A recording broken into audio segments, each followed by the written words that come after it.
Fiona Truscott has been a teaching-focused lecturer with the Integrated Engineering program at UCL in the Faculty of Engineering for the last 4 years.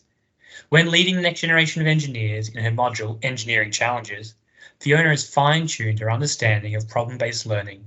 Today, we'll learn how Fiona has employed her style of problem-based learning in her pedagogy. Okay, cool. So I'm going to talk about team-based learning to give you an idea of some of what we do within the Faculty of Engineering. Let me give you a brief intro to engineering challenges. So it's a module that's taken in the first year of the first term, and it's our introduction to teamwork for students. And we run it across 7 different departments within the Faculty of Engineering, and we have upwards of 700 students on it. So why do we use team-based learning? To just a quick point, there is a literature process for team-based learning. If you're interested in it, it's kind of described by Zachary Walker, among others, at the Institute of Engineering. But we have our kind of own vision of it, which is really summarized by the concept that we just put students in teams and get them to work on projects. Really quite straightforward, what you sort of imagine team-based learning to be.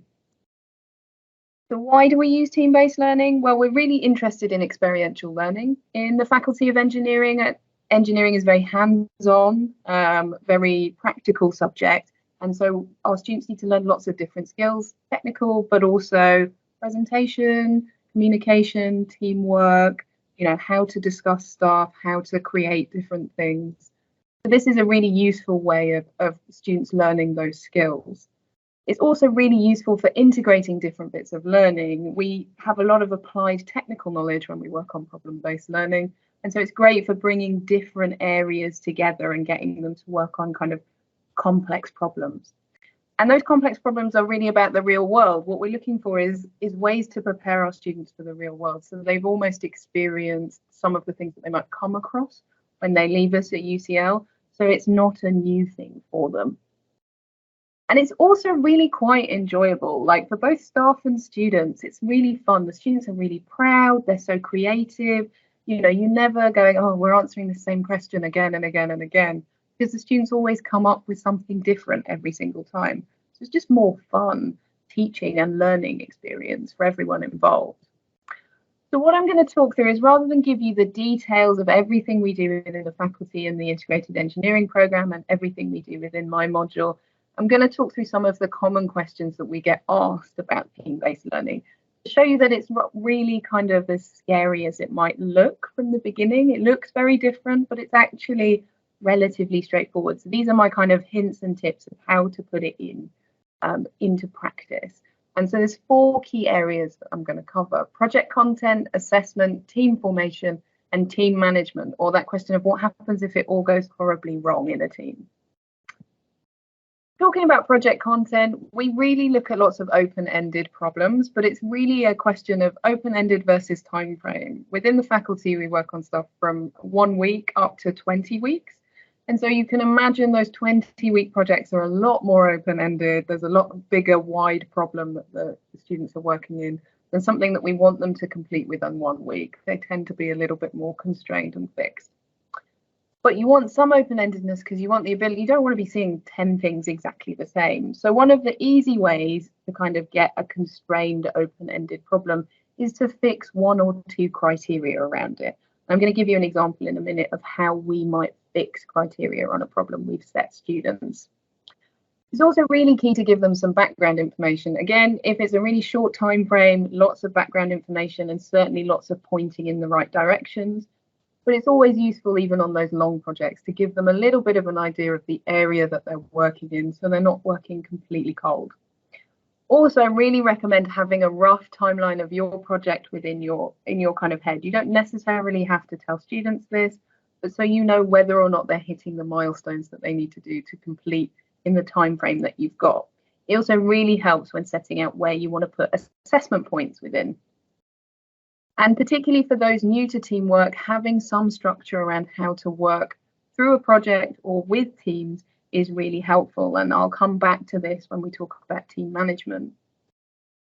So this is an example of a problem I posed a group of students. It was about 10 teams of about 5 each. in a project we refer to a kind of bit of assessment called How to Change the World. It's a 2-week design project with interdisciplinary teams. So we've got people from the School of Management, Mechanical Engineering, Chemical Engineering, computer scientists all working together. And this was about the Thames. So the idea is here the Thames is one of the cleanest rivers in Europe, but there is significant pollution within it. Sewage overflows into it, there's a lot of plastic, there's a lot of chemical pollution. How are you going to solve this problem? And you can see we've really constrained location. That's a common one that we tend to fix so that students know where they're working. But there's a lot of space where the students can decide, well, they're going to work on sewage, are they going to work on plastic, what area? So that's where they can be really creative in that their design proposals. How about assessment then? So assessment can be really tricky. Spread it throughout the project. It can be difficult depending on the time frame, but if you can, it helps to structure the project and work students through it. So again, we know we're hitting those milestones because they've had to submit an assessment. So this is the time frame for the team project that's part of my module, Engineering Challenges. It's a 7-week project and we work in interdisciplinary teams. So we have 2 departments paired together to work on it, but these are the same for all the departments that work on Engineering Challenges. And you can see we've got a team proposal presentation at kind of the midpoint, and we've got live demonstrations near the end, and then a final report at the end. So it's really walking them through the process, but it also means you're not end loading all your assessment. You can see where your teams are, see who might need a little bit more nudging, a little bit of suggesting where they're going, and you can make sure that they're keeping on track if you've got that midpoint assessment. Also, in terms of assessment, we tend to want to think about how we assess teamwork because that's why we're doing it. That's one of the key reasons we're putting them in teams rather than just getting them to do a project on their own. So how can we assess teamwork? So we can do it via indirect assessment. So that's the team submission of deliverables. They have to submit a report, a demonstration, a presentation. You can be as creative as you want here. We do poster sessions in the department. We do demos. We, cover every kind of assessment you can think of, really, other than exams. So this photo isn't the world's most relevant for this kind of discussion. But you can also do direct assessment of contribution to teamwork. And we refer to this as individual contribution to teamwork. And we use a piece of software called IPAC. There are commercial versions, but IPAC was developed in-house and is available for anyone within UCL to use. And it's also integrated into Moodle. So it's a very useful tool. And this is what it does. So you have a rubric and all members of the team peer assess each other. Now, you may wonder why we're relying on peer assessment rather than teacher assessment. That's because for us, a lot of the teamwork happens outside of the classroom. Even in a 1-week project, students will be meeting at times when we've not got workshop sessions available because they're really keen on it. This is what we kind of expect them to do to keep talking with their team. So they're best placed to understand the contribution of the other team members and their own. So we get them to peer assess themselves against a rubric. And then this piece of software, IPAC, takes those peer assessments together and produces one of 2 things. So either a multiplier that you can either increase or decrease the team submission marks for, so they're individualized, or it can be a separate part of the assessment, so it can do a mark out of 100 or a percentage. Information. This is actually the quickest thing to answer, but it's something people ask us quite a lot about. We typically use random allocation or self-selection for a few different reasons. It's the most authentic if we think about how teams generally form out in the maybe real world beyond UCL. It tends to be you're allocated to a team or you bring a team together or a mix of both. It's also the easiest to do in terms of explaining to students and also for us to kind of organize. And so those are kind of really useful reasons for doing it.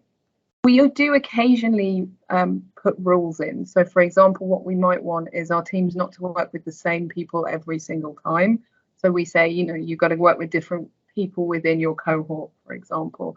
So we're actually getting students the skill of new people or people they're maybe not usually talking to. We also sometimes, if we have neurodiverse students, we may say, we know that this may be a quite stressful situation for you. You can kind of pick someone that you know you're going to be in a team with, or we can help you around that. So there are kind of occasional roles that we bring in for team formation. And then, okay, team management. What happens? How do you actually facilitate this? What happens if something goes wrong? This kind of thing. I have to kind of say at this point that in the kind of 10 years that Engineering Challenges has been running, I think we've had one catastrophic failure of a team.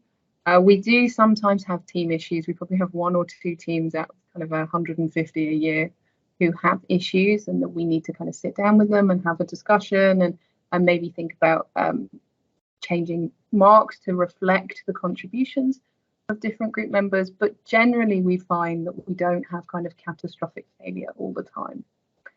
So the key tips for this are really checking in with the teams in the classroom, finding out where they are. We've found that body language is really helpful in this. You can really tell when there's one person that's not contributing to a team just by kind of observing them. They're usually the person on their phone who's not answering any questions. And having, the facilitator, the lecturer or the PGTA come in and directly ask them some questions can really jumpstart people into engaging with their team. Setting expectations right at the beginning is also really helpful. So what do we expect your team to do? How do we expect you to behave in a team, particularly for those people who haven't done teamwork before? In Engineering Challenges, because we're a first year module, we do this through job descriptions. So we actually say, this is what we expect you to do as a team member. And providing structures and models, so breaking down team tasks is really helpful again. We've produced schedules sometimes for certain team tasks during Engineering Challenges. And these are really useful if you think teamwork might be happening multiple times within your program, because you can introduce it in the first one and then refer to it as it comes again and again. And so the structure tails off as you go through, but you've already provided them with these modules that they can use again and again. Try to identify issues early if you can, as I said, maybe jumping in informally to kind of see if someone's not really engaging with their team, rather than having it go to a formal discussion or a formal kind of reprimand is really helpful, because it may be that the students don't realise that they're not engaging, or they don't realise that there's an issue. Also, knowing where to refer students within the kind of pastoral care team is really helpful. So there's an issue that sometimes comes up with teamwork called the free rider problem. And that means that students are kind of going, actually, I'm going to get the team marks. I'm going to make everyone else do my work for me. We find quite a few of the students who are not engaging with their team. It's not because they don't want to, it's because there's a wider issue, and being able to refer them to pastoral care teams and knowing how to support students through, knowing people who know how to support students through that process is really helpful. We use, for example, the departmental student welfare advisors that we have within the faculty quite extensively. We brief them on what the module is and let them know who to talk to and kind of refer students to them. And then for those, there are occasionally on a few students who have just decided to free ride. Having a penalty system is really helpful here, and talking about that penalty system right from the beginning. The students know that will happen if they don't engage with their team. We use a 3 strikes model within Engineering Challenges, where the first 2 warnings, there are warnings, and then the third one, you will get 0 marks for the team submission parts, the team assessments. So that's a really useful system to kind of make sure that those who have decided not to engage do get penalised, but actually also those who are just having difficulties are caught, and we send them to where they need to go. So in summary, team-based learning, hopefully that's given you a little bit of an introduction. That's maybe hopefully answered some of the big questions that you might have about how to implement it. One of the things I would say is we in the Faculty of Engineering are always open to anyone coming and kind of observing us, discussing stuff with us, because, I'm bound to have not covered. This is a big topic, and I'm bound to have not covered all your questions. And sometimes you just want to see it in action. But we really think it's a key way to learn skills, obviously teamwork, but also integration of knowledge, creative thinking, communication. A really good way of students learning this stuff. It's very different and it is more resource intensive than your standard lecture, but it is also way more fun. Students really enjoy it, staff really enjoy it, but there is one but in that it can be a really big learning curve, particularly for those that have never done teamwork before, and in particular for non-fluent English speakers. So we have a lot of international students, and there's a lot of conversation that's required with teamwork, which can be a little bit tricky if they're non-fluent English speakers. So yeah, there we go.